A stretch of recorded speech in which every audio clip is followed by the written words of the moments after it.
guys, welcome back to Read Aloud. We are reading The Lion, the Witch, and the Wardrobe by C.S. Lewis. And we learned about this character last time we were here. It's Mr. Tumnus, and these are his goat legs that are furry and his parcels. Learned about. And so when last we were here, Lucy came out of the wardrobe and she was telling everybody, I'm all right, everything's okay. And she could hear them in the hallway. So before we start, I wanted to show you, this is one of my favorite versions of The Lion, the Witch, and the Wardrobe. It is a picture book. It's an adapted version, an abridged version, rather, a shorter version. And I'm not going to show you the whole front because it might give some things away. But this is a picture right on the title page of the house. This is his idea of the house that the children are staying in. So it's a very grand house. When they're talking about all the hallways and the suits of armor, it's a very grand house. So I wanted you to be able to see that picture. So we are going back to our story. We are at chapter 3, Edmund and the Wardrobe. Lucy ran out of the empty room into the passage and found the other three. It's all right, she repeated. I've come back. What on earth are you talking about, Lucy? Asked Susan. Why, said Lucy in amazement. Haven't you all been wondering where I was? So, you've been hiding, have you? Said Peter. Poor old Lou, hiding and nobody noticed. You'll have to hide longer than that if you want people to start looking for you. But I've been away for hours and hours, said Lucy. The others all stared at one another.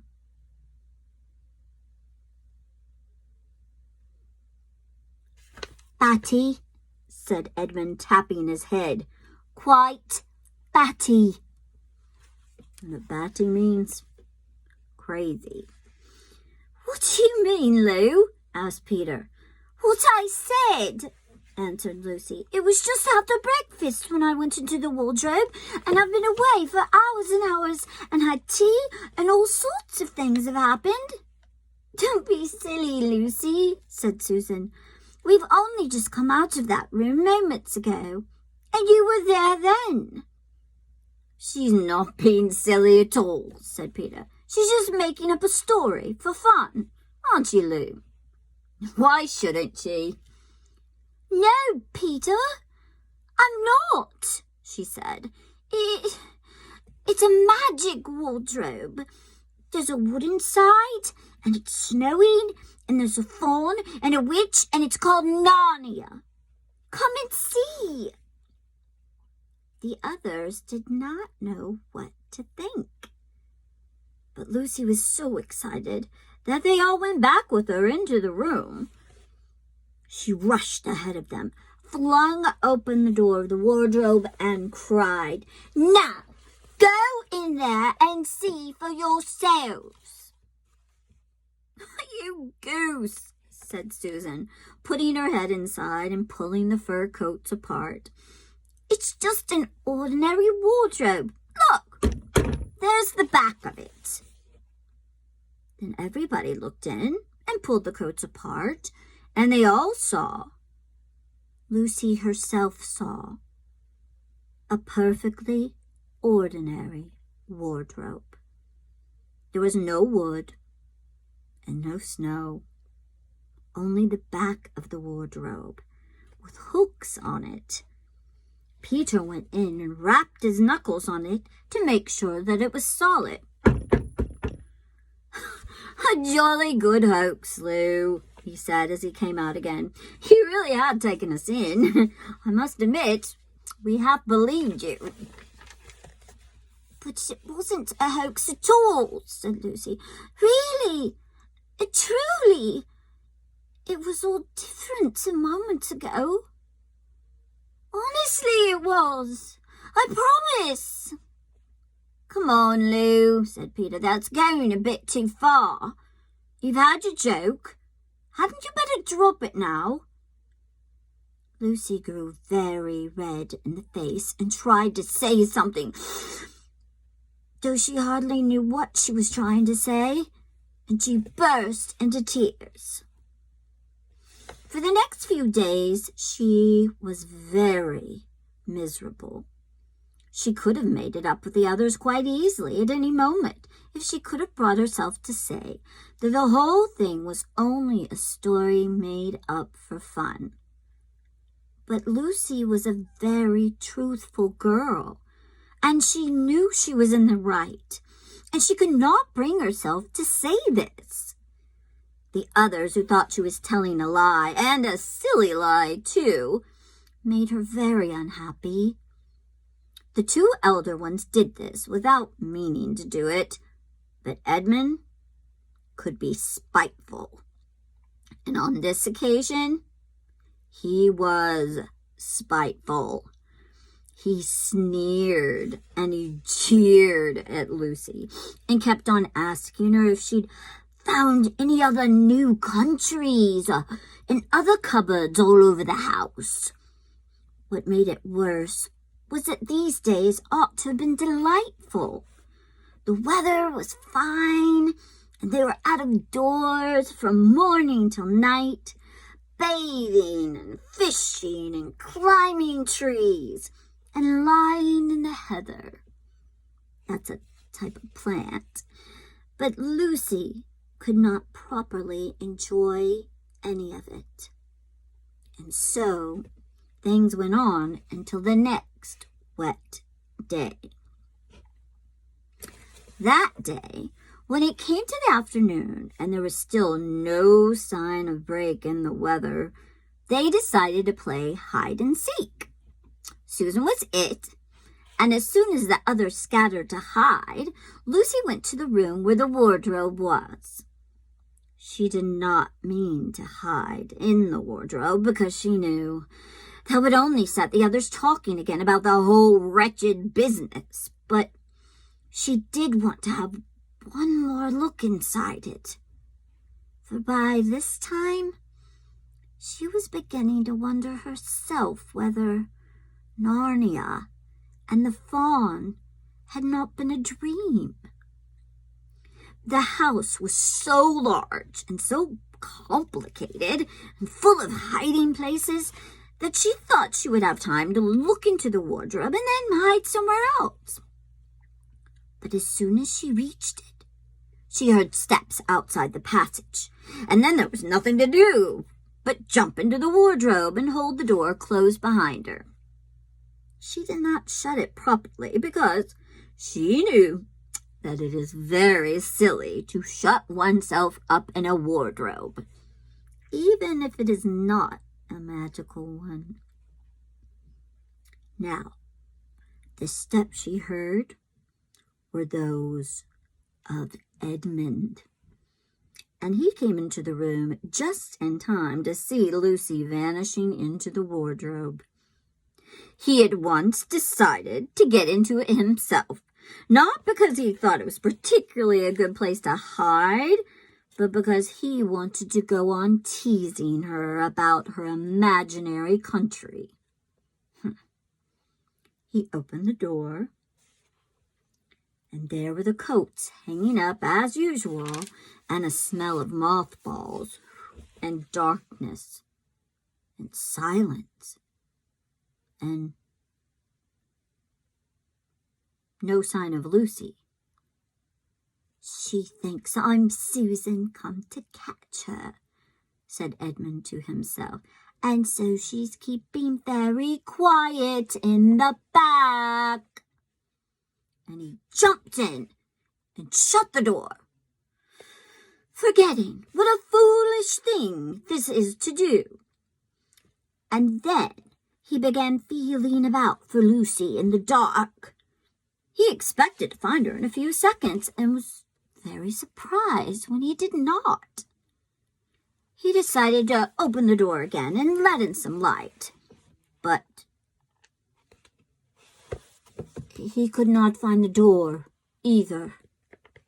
He didn't like this at all, and he began groping wildly in every direction and even shouted out, "Lucy! Lou! Where are you? I know you're in here." There was no answer, and Edmund noticed that his own voice had a curious sound. Not the sound you'd expect in a cupboard, but a kind of open-air sound. He also noticed that he was unexpectedly cold.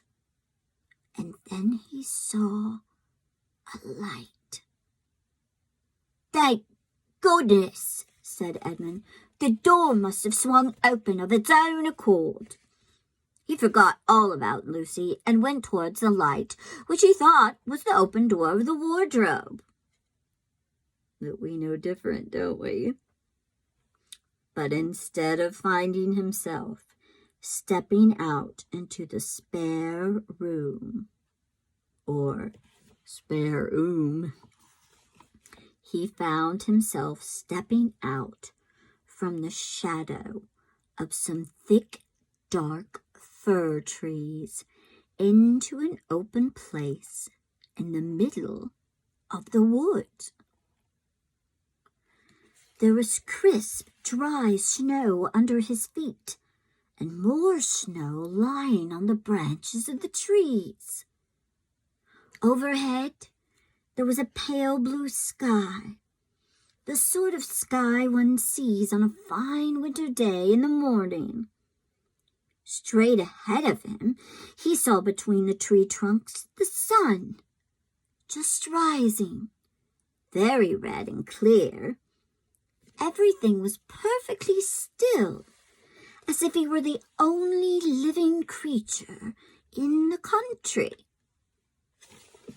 There was not even a robin or a squirrel among the trees, and the wood stretched as far as he could see in every direction. He shivered. He now remembered that he had been looking for Lucy, and also how unpleasant he had been about her imaginary country, which now turned out not to have been imaginary at all.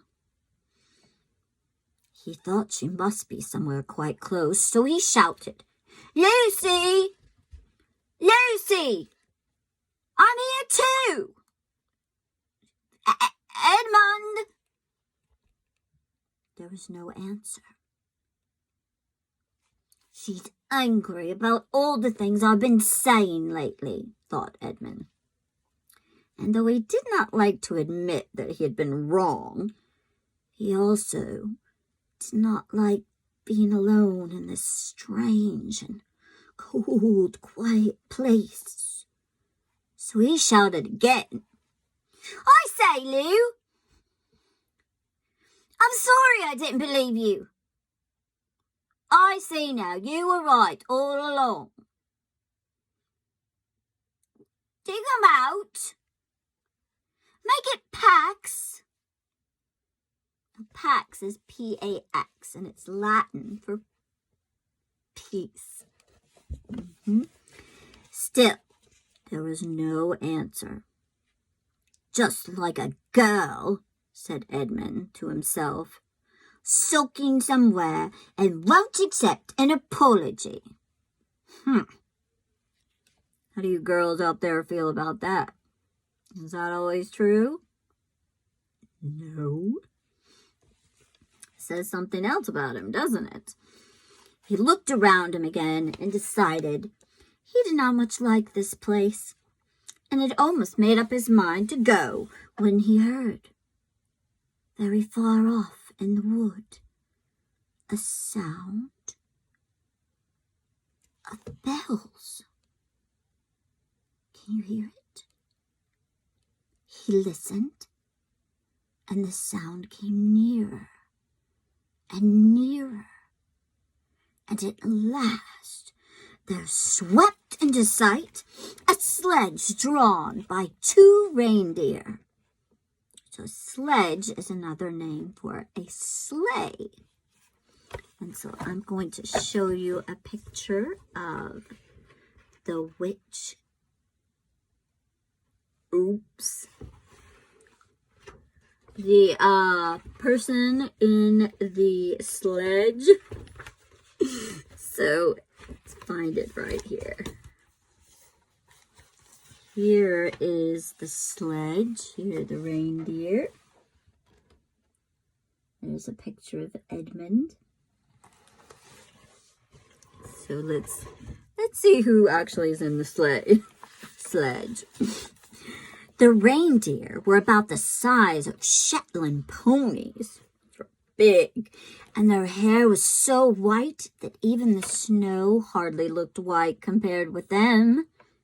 Their branching horns were gilded, yet gold, and shone like something on fire when the sunrise caught them.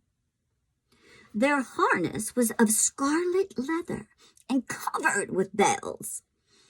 On the sledge, driving the reindeer, sat a fat dwarf who could have been about 3 feet high if he'd been standing. He was dressed in polar bear's fur, and on his head he wore a red hood with a long gold tassel hanging down from its point. So polar bear fur, his huge beard covered his knees and served him instead of a rug. But behind him, on a much higher seat, in the middle of the sledge, sat a very different person. A great lady, taller than any woman that Edmund had ever seen. She also was covered in white fur up to her throat and held a long, straight golden wand in her right hand and wore a golden crown on her head.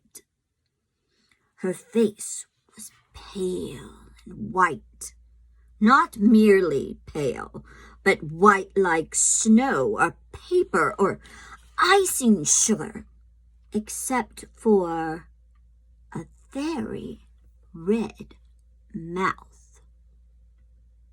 It was a beautiful face in other respects, but proud and cold. Not just meaning shivering cold, but not kind and stern.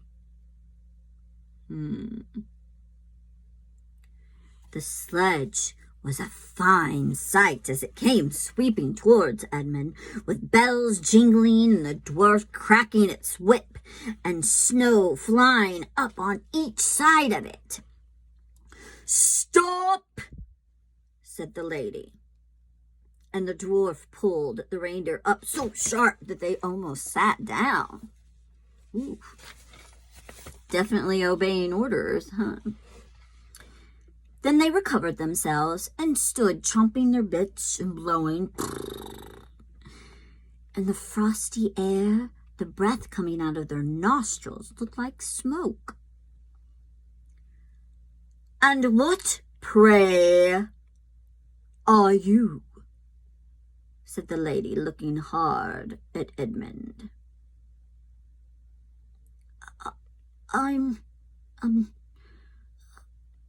My name's Edmund," said Edmund, rather awkwardly. He did not like the way she looked at him. The lady frowned. "Is that how you address a queen?" she asked, looking sterner than ever. "I beg your pardon, your majesty. I didn't know," said Edmund. "Not know the Queen of Narnia?" cried she. You shall know us better hereafter. What does she mean by that? But I repeat, what are you? Please, Your Majesty, said Edmund, I don't know what you mean. I'm in school. At least I was. It's the holidays now. Here's a picture from the original illustrations. So there she is in her sledge. There are the reindeer where they stopped really fast.